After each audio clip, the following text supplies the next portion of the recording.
இந்த நாடு, இந்தியா என்ற ஒரு நாடு உருவாவதற்கு 30 ஆண்டுகள் முன்பே அந்த மக்கள் அங்க போயிட்டாங்க. இந்த நாடு உருவாவதற்கு முன்பே மாஞ்சோலை உருவாகிருச்சு, நாலுமுக்கு உருவாகிருச்சு, ஊத்து உருவாகிருச்சு. இன்னைக்கு நீ நடுவுல சட்டத்தை போட்டுட்டு நடுவுல ஒரு நாடை கொண்டு வந்து அங்கிருந்து உன் சட்டத்துல செல்லாது இதே நீ கிளம்புனா எப்படி ஏத்துக்க முடியும்? அதெல்லாம் ஏத்துக்க முடியுமா? 5 தலைமுறை அங்கதான் இருக்கு, அங்கதான் பிறந்திருக்காங்க, அவங்க மூதாதையர்கள் அங்கதான் அடக்கம் செஞ்சிருக்காங்க, அங்கதான் வாழ்ந்திருக்கிறாங்க.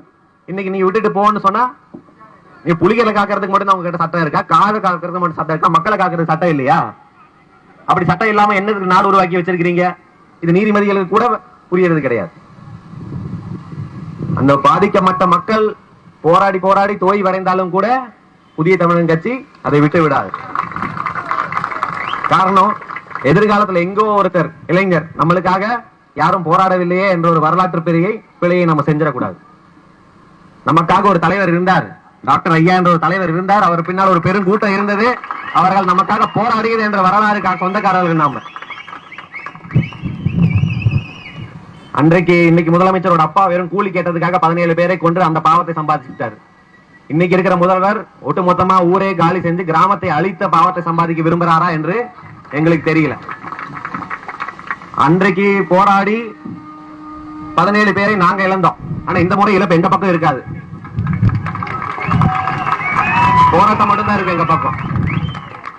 இதையெல்லாம் முதலமைச்சர் ஸ்டாலின் அவர்கள் உணர்ந்து, இது இன்னும் அரசு கிட்ட எதுவுமே கேட்கல. நாங்க அங்க இருக்கிறவர்கள் இருக்கிற தேயிலை அப்படியே விடு, இருக்கிற மக்களை அப்படியே விடு என்றுதான் கேட்கிறோம்.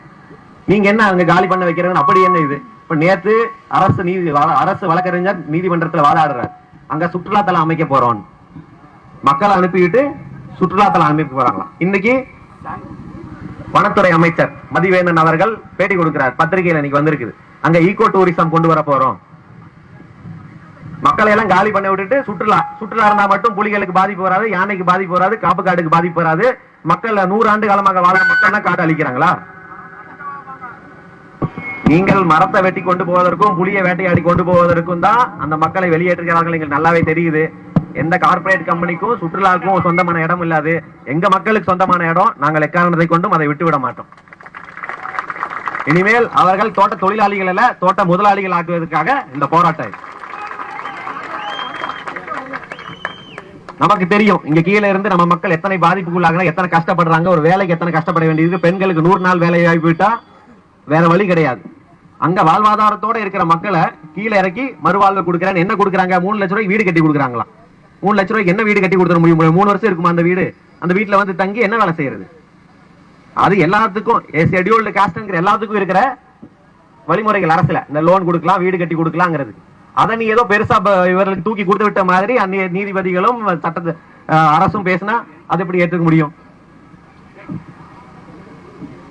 அதனால புதிய தமிழன் கட்சி எந்த காலத்திலும் இந்த போராட்டத்தை விட்டு விடாது. உச்சநீதிமன்றம் என்றாலும் போய் போராடுறதுக்கு புதிய தமிழன் கட்சி தயாராக இருக்கு. அதற்கு அது எந்த காலத்திலும் விட்டுவிட மாட்டோம் என்று கூறிக்கொண்டு விடைபெறுகிறேன். நன்றி, வணக்கம்.